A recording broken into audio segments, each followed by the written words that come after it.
Bismillahir-Rahman-Nir-Rahim. The status of Hadeeth in Islam. Through the Quranic and historical perspective. How were Ahadith compiled? How did these Ahadith reach us? What is their status in Deen? What is the mutual relationship of the Quran and Ahadith? Ghulam Ahmad Parwez. Muhammad Aslam Jairajpuri. 8 Imam Abu Hanifa and Ahadith. The name of Imam Abu Hanifa does not need any introduction. His status in fiqh, jurisprudence, is very elevated. In Chapter 1 we have mentioned what his stance on Hadeeth is according to Allama Iqbal. In this chapter we will explain this further. 8.1 In the compilation of fiqh, Imam Azam took very little help from Ahadith. The formulating of details about sub-clauses in the light of the principles of the Quran is called fiqh. During the period of Sahaba, there were no defined principles and rules established for fiqh. In this regard, the initial and most successful effort was by Imam Abu Hanifa, who is known in the Ummah as Imam-e-Azam, Great Imam. And in fact, this is what his real status was considered to be. He was the Imam of the art of fiqh and a very great Imam. Fiqh continued to be attributed to his name and is being practiced as such to this day. And even today, the majority of Muslims in the world follow this fiqh. Every knowledgeable person is acquainted with the fact that the fiqh of Imam Azam is based on qiyas. The meaning of qiyas is that we formulate sub-clauses by employing our own intellect. Ijtihad. In the light of the principles of the Quran.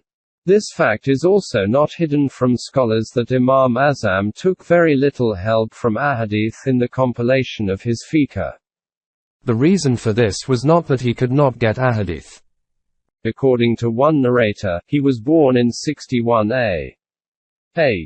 And according to another, in 80 AH. And lived until 150 AH. And in this era, collecting Ahadith was easier than when Imam Bukhari did this work. He died in 265 AH. As far as the recognition of Ahadith is concerned, Muhammad bin Samar says that I heard Imam Yusuf say that I have become inclined towards most of the Ahadith, but it is a fact that Abu Hanifa had a far greater understanding of Ahadith than me. The reason for this was that he considered Ahadith to be neither immutable like the divine revelation nor above doubt or suspicion. He considered the foundation of Deen to be beyond doubt and the true Deen was present only in the Book of Allah, the Quran. As such, Ali ibn al-Madini quotes from Abdur Razak that I was sitting with Muammar when Abdullah ibn Mubarak arrived. We heard Muammar saying that I do not know of any person who could speak about fiqh in a better way than Abu Hanifa and who could apply intellect and qiyas and open the way of najat, salvation, for people through fiqh. And who would be more fearful of Allah than Abu Hanifa in introducing anything of suspicion and doubt in the deen of Allah? He used to compile fiqh in the light of the Book of Allah according to his own ijtihad, intellect, and by consulting others who were able to offer opinions. If after this somebody said that your decision is against the ahadith of Rasulullah, he would respond by saying this, which Hazrat Umar used to say, that the decision of Rasulullah was for that time and now circumstances have changed, so change is necessary in this decision. Or he would say, according to Hazrat Aisha and other Sahaba, who knows what Rasulullah said, and what those listening understood from it. In the presence of the Book of Allah, we cannot declare these kinds of unauthentic narrations as being part of Deen. Because he wished to make this fact well known, that ahadith of Rasulullah were neither certain nor immutable, he would thus sometimes adopt severity in rejecting ahadith. 8.2 Imam Abu Hanifa did not consider ahadith to be immutable, and when required, would strictly reject them.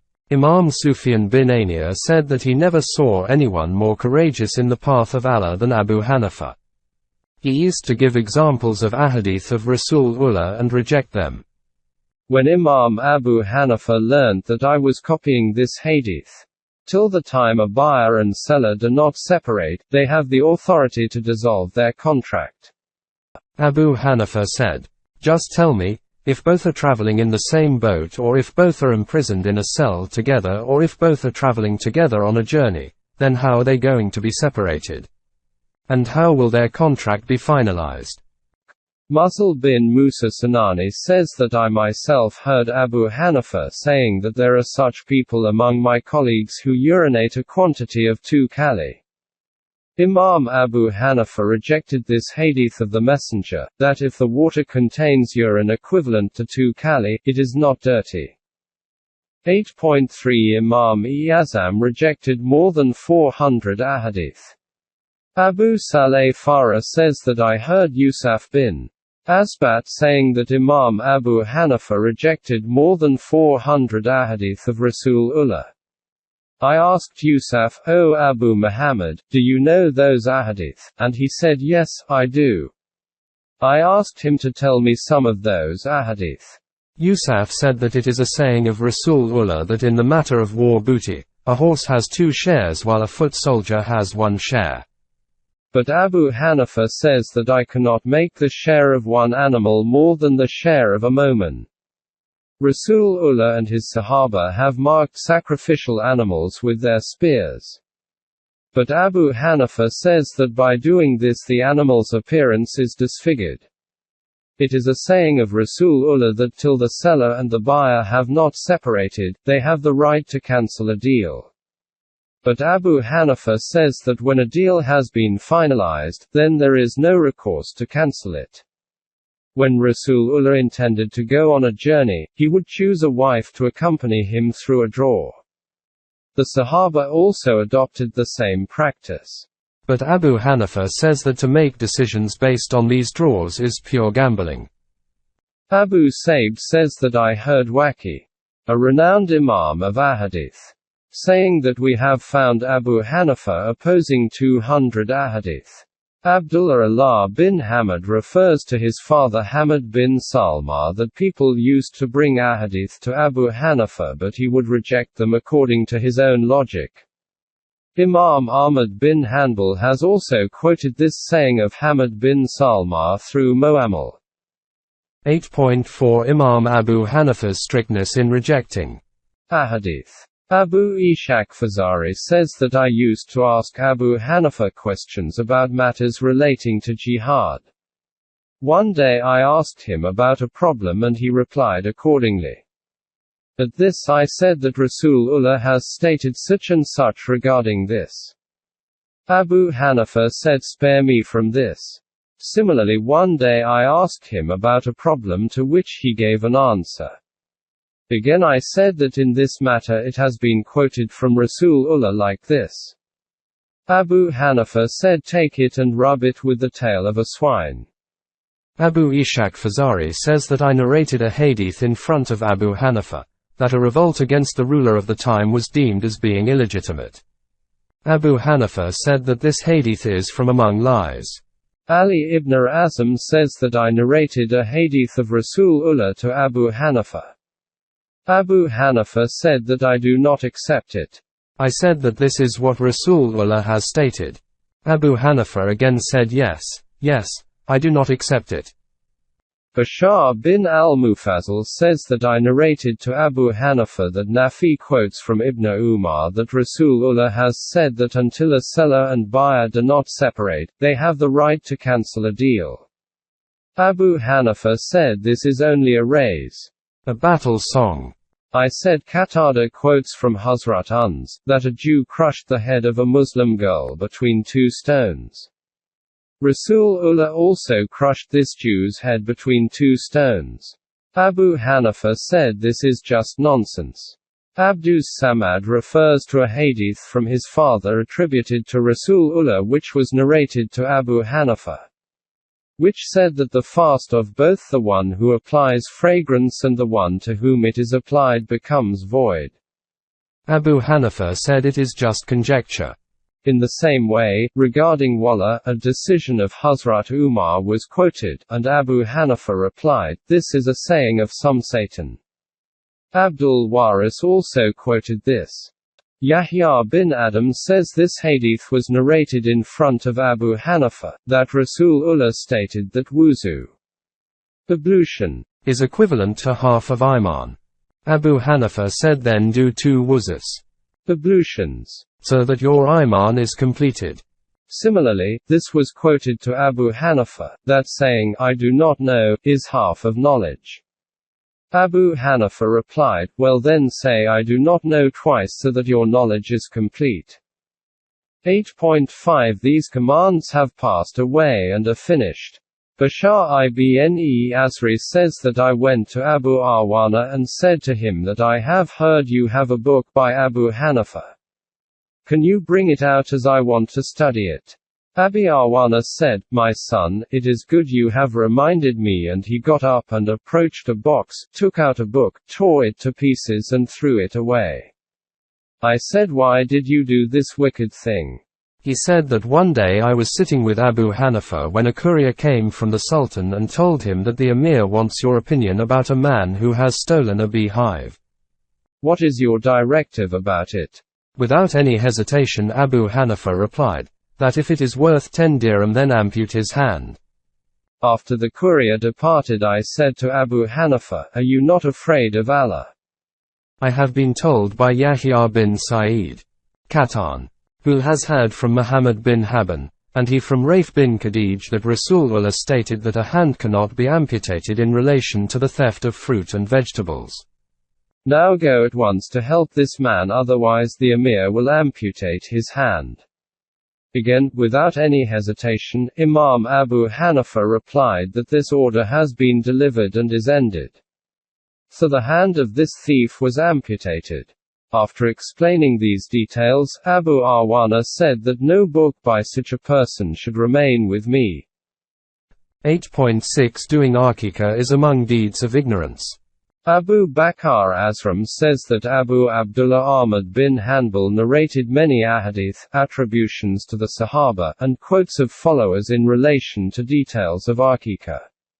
Then smiling with surprise, he said that according to Abu Hanifa this is one of the deeds of ignorance.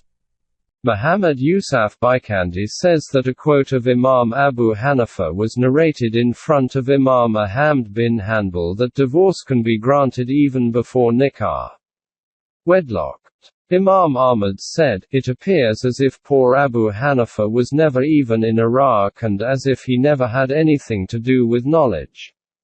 In this regard, besides Rasulullah, the Sahaba, and about 30 reliable followers, the sayings of Sa'id bin Jabir, Sa'id bin al-Musab, Atta, Tarus and Akrama etc. are available that there can be no divorce before nikah. How can Abu Hanifa dare to say that divorce can take place? You have seen the conduct of the greatest Imam of Islamic fiqh regarding ahadith. The fiqh which is drafted by him and attributed to him is prevalent among the majority of Muslims.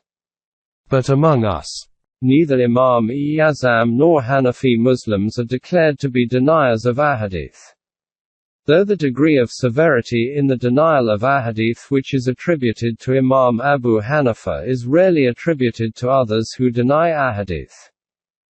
8.7 If I had been present during the times of Rasulullah, he too would have adopted many of my sayings. Imam Azam has presented arguments in support of his maslak. He says Rasulullah's method in devising sub-clauses, writing fiqh, was to consult his companions, and if someone had a better suggestion, he would adopt this. After this Imam Azam says if I had been living during the times of Rasulullah, I too would have been included in this consulting team. I think that in many matters the messenger would have accepted my opinion. In this regard, Mahmud bin Musa says that I heard from Yusuf bin Asbat that Imam Abu Hanifa used to say that had I come across Rasulullah, or had he come across me, he would truly have agreed to many of my sayings. And I have also heard Abu Ishaq say that Abu Hanifa would often come across ahadith attributed to Rasulullah and he used to oppose them. Yusuf bin Asbat has been referred to by Abu Saleh al-Farah who said, Imam Abu Hanifa used to say that had Rasulullah found me or I had found him, i.e., we were both present in the same era, he would have accepted many of my sayings. What is deen but the name of a good and fine opinion? We believe that in this regard there is no need for any further elucidation. The summary of whatever has been said is that whatever decisions are taken in the light of the Quranic principles by the Markazi Millet, i.e., the central authority of the Quranic state, with the advice of the representatives of Ummah, are called Islamic Sharia. And these decisions change continuously with the changing times. It was on the basis of this maslak of Imam Abu Hanifa regarding Hadeeth that he was later declared a denier of Hadeeth. Munkir-e Hadeeth. And all sorts of accusations were leveled against him, and he was subject to strange kinds of curses and fatwas. 8.8 Curses of Muhaddisin against Imam Abu Hanifa. Imam Malik bin Uns says that the fitna, chaos, created by Abu Hanifa for this ummah is no less than the one created by Iblis, Satan. In both cases, i.e., in belief of Arja and in rejection of Hadeeth, Abdur Rahman bin Mehdi says that accepting the fitna of Dajjal, I see no greater fitna than the one created by Abu Hanifa. 8.9 Imam Abu Hanifa was breaking every tenet of Islam 1b1. Suleiman bin Hassan Halbi says I have here Imam Auza'i saying several times that Abu Hanifa has broken all the tenets of Islam, one by one. And similarly, when Imam Abu Hanifa died, Imam Auza'i said, thanks be to Allah, he was breaking every tenet of Islam one by one. Fazari says that I overheard both Sufyan and Auza'i saying that there has been no one more wretched than Imam Abu Hanifa being born in Islam. Imam Shafi used the term worst to label Abu Hanifa. When Qayy bin al-Rabi was asked his opinion about Abu Hanifa, he said he was the most ignorant from the past narrations and traditions, and most scholarly orders and sub-clauses of the future. 8.10 Opposition to Abu Hanifa is in itself truth. Umro bin Qayy says that a person who wants to find out the truth should read the sayings of Abu Hanifa and his colleagues, and only then should he oppose these sayings. Ammar bin Zariq says, when you oppose Abu Hanifa you will find the truth. Bushra said, if you oppose Abu Hanifa you will find the truth. Ibn Ammar says that when you doubt something, see what Abu Hanifa has said, then just oppose it as that will be the truth. Or just say that there is blessing in merely opposing him. 8.11 It was a crime to refer to Abu Hanifa in the mosque. Abu Ubaidah says that I was sitting in the mosque of Rasafa with Aswad ibn Salim when some problem came up. I unwittingly uttered that Abu Hanifa says it like this. Aswad admonished me and said, you are mentioning Abu Hanifa in the mosque. And he was so offended with me for the crime of mentioning the name of Abu Hanifa in the mosque that he did not speak to me till his death.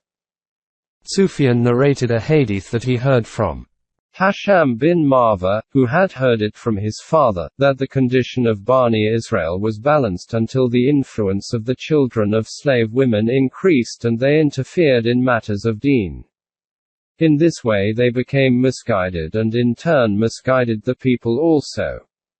After that Sufyan said that in Islam also the condition of the people was balanced and established till it was changed by Abu Hanifa in Kufa, Bati in Basra, and Rabia ibn Abdur Rahman in Medina. When we looked into it, we found that they were all the children of slave women. 8.12 Fiqh Hanafi is the sermon of Dajjals. Hamdullah bin Muqlid says that Muhammad bin Muslima Madani was asked, what is the reason that the opinion of Abu Hanifa has pervaded all the cities, but has not been able to enter Medina? Muhammad bin Muslim replied that it is because Rasulullah said that there is an angel deputed to each street of Medina that will stop the Dajjal from entering it. and because it is the sermon of Dajjals, it could not enter there. 8.13 Imam Abu Hanifa was an orphan and dumb, in the matter of Ahadith. Ibn Ishaq Tirmizi says that Abdullah bin al-Mubarak said that Abu Hanifa was an absolute orphan in the study of Hadith. Sarij bin Yunus has referred to Abu Qatan that though we quoted Ahadith from Abu Hanifa, he was dumb in Ahadith. Ibn Nama says that I have found people in agreement about this, that setting aside opinion, people did not trust any hadith narrated by Abu Hanifa. Hujjaj bin Artat says, who was Abu Hanifa? Who accepts what Abu Hanifa says? And what in actual fact was Abu Hanifa? Ali bin al-Madini says that there was a reference to Abu Hanifa in front of Yahya ibn Sa'id Qatan and he was asked his opinion about a hadith from Abu Hanifa. Yahya retorted, when was he even a purveyor of hadith? Muhammad bin Hamad Mukri says that I asked Yahya bin Mu'in a question about Abu Hanifa and Yahya replied, how many ahadith did he even have that you are asking me about him? Abu Bakr ibn Shazan says that Abu Bakr ibn Abi Dawud said that Abu Hanifa copied a total of 150 ahadith, at least half of which contained errors and mistakes. 8.14 Imam Abu Hanifa was neither trustworthy nor reliable. Mo'i says that there was mention of Abu Hanifa in front of Sufyan Sawri. Sufyan Sawri at that time was circumambulating the Kaaba. Sufyan said that Abu Hanifa was neither trustworthy nor reliable. Saka and Mamun. And he kept on repeating these words till he had completed his rounds. Keeping all the above opinions in mind, reflect who were these people holding these opinions and about whom. Every one among them is recognized as a pillar of knowledge about ahadith and authority. Rijal. This decision of these scholars of Sunnah was about Imam Abu Hanifa. Now see what opinions these people hold about two great righteous pupils of Abu Hanifa, Imam Abu Yusuf and Imam Muhammad. But before moving forward, keep this much in mind that in Fiqh Hanafi, no book of Imam Abu Hanifa himself has reached us. Whatever has reached us has been via these two. Respected gentlemen. 8.15 Judgment of Imams of Rijal about Imam Abu Yusuf. Abdur Razik bin Umar says that I was sitting with Abdullah bin al-Mubarak when a man came to him and asked him about an issue. Abdullah gave him a fatwa. The man said, I asked Abu Yusuf about this same issue but his fatwa is opposite to yours.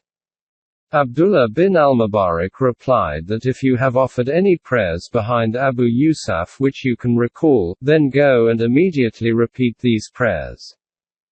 8.16 Abu Yusuf was a liar and useless.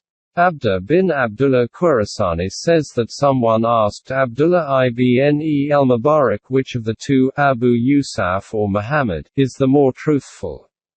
Abdullah ibn al-Mubarak said rather that say that, ask which is the bigger liar.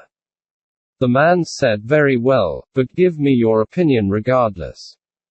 Abdullah said, Abu Yusuf. Abdullah bin Idris says that Abu Hanifa was himself misguided and had a misguided personality while Abu Yusuf was among the wretched ones. 8.17 Imam Abu Yusuf accused Abu Hanifa of lying.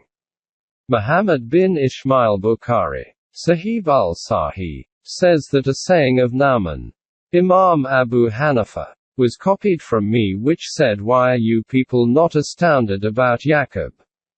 Imam Abu Yusuf, who has accused me of so many lies which I have never uttered. Abu Neem Fazl bin Waqin says that I myself heard Abu Hanifa saying to Abu Yusuf, may you be cursed. Suffer a loss. How could you attribute so many lies to me in these books which I have never said? Ibn Abi Shayba and Ibn al-Mughlani refer to Yahya bin Mu'in saying that though Abu Yusuf Qazi had no ability to assess ahadith, yet he is still trustworthy.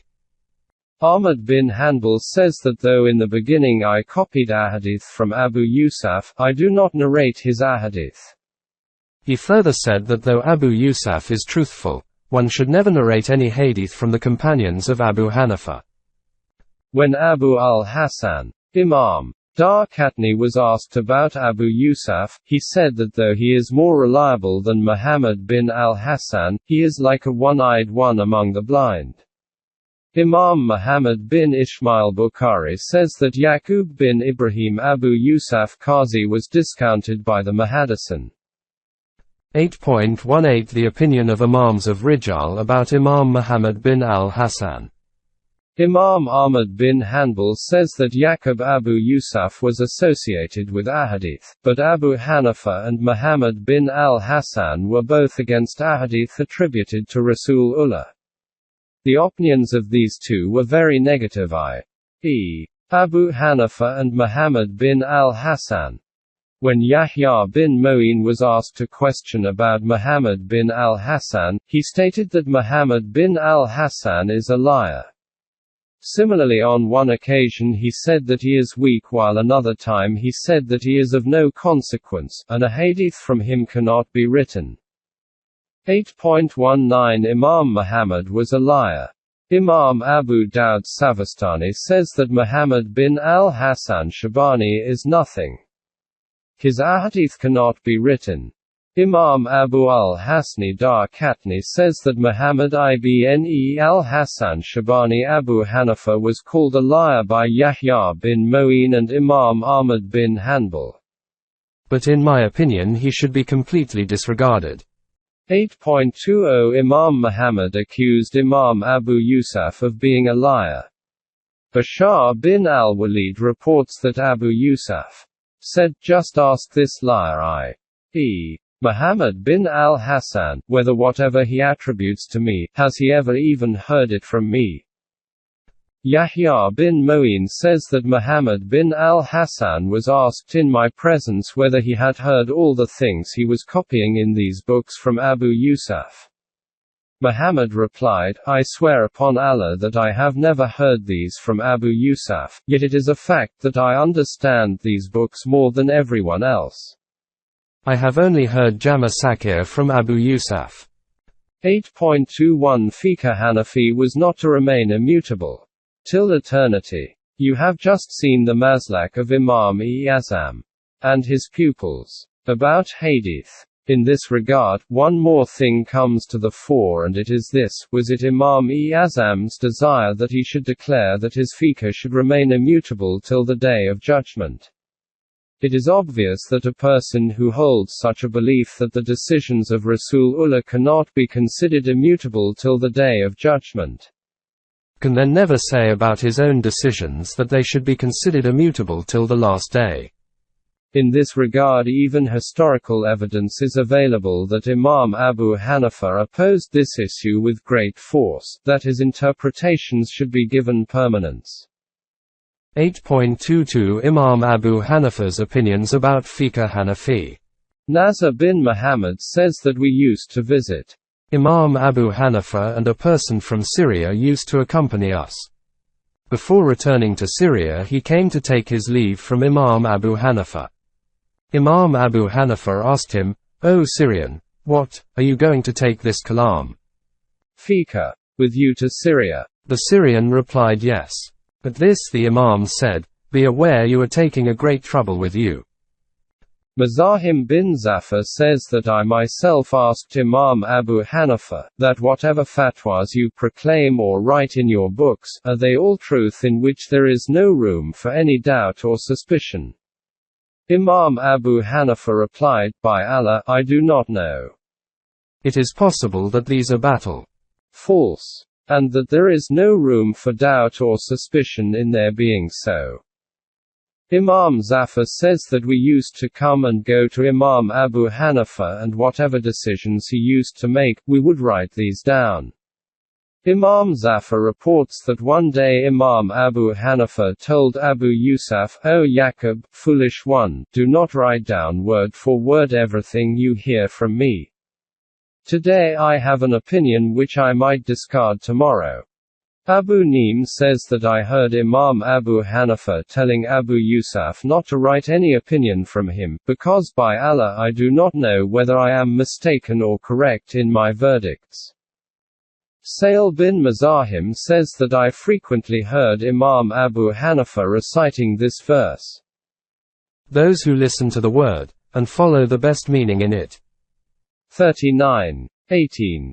Hassan bin Ziyad Lalvi says that our saying, fiqh, is an opinion that we have tried to make as good as possible. If someone can produce a better saying than ours, that will be a better interpretation.